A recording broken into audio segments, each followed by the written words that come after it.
नमस्कार, मैं हूं रविंद्र जैन और आप देख रहे हैं मुंबई मास टाइम्स। आइए देखते हैं आज की मुख्य खबर। भारत पाकिस्तान या दोन देशांमध्ये जो तणाव आहे त्यावरती बरीच टीका जी आहे ती पंतप्रधानांवरती केली जाते। आज संजय राऊत असं म्हणाले की एखाद्या खरं तर युट्यूब चॅनल बंद करणे म्हणजे काय बदलागिरी आहे का? 12 दिवस झाले मात्र अजूनही देश का बदला घेत नाही? आज पुण्यामध्ये हास्ययोग परिवाराने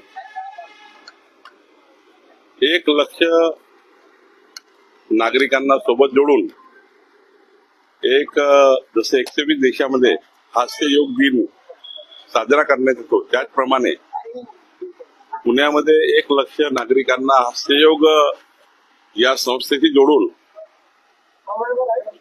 दुःखी परिवारांना आनंदित करण्याचा एक चांगला कार्यक्रम पुण्यामध्ये आयोजित केला। त्याबद्दल मी या कार्यक्रमाला आलो होतो। राहिला प्रश्न संजय राऊतांचा, तर संजय राऊतांना मी आधीच सांगितलं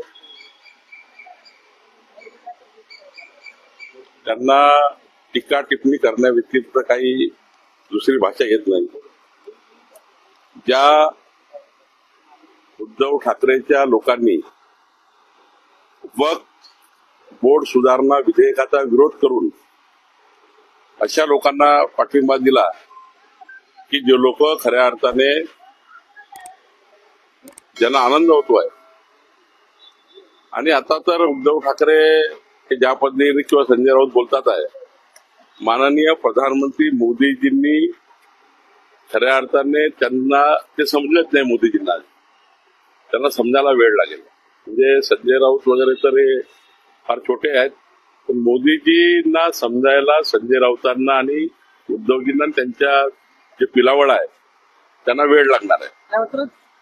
नक्कीच माननीय प्रधानमंत्री मोदीजी राष्ट्र कल्याणाकरता, देश कल्याणाकरता, महाराष्ट्राच्या 140 कोटी जनतेच्या कल्याणाकरता या देशाला कुठल्याही व्यक्तीला कुठली हानी न होऊ देता व्यवस्थितपणे पाकिस्तानचा आणि नक्षलवादाचा बिमोड केल्याशिवाय राहणार नाही। तुम्ही या संजय राऊतच्या चिथावणी आणि चिथावणीखोर व्यक्तित्वावर येऊ नका।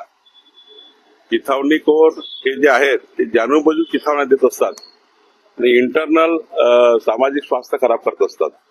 संजय राऊतांचं रोजचं बोलणं जे आहे ते सामाजिक स्वास्थ्य खराब करणार आहे। त्यामुळे मला असं वाटतं की योग्य वेळी योग्य निर्णय माननीय प्रधानमंत्री घेतले आहे आणि पुढच्या काळातही 140 कोटी भारतीयाला सुरक्षित ठेवण्याचं काम माननीय मोदीजी करतील।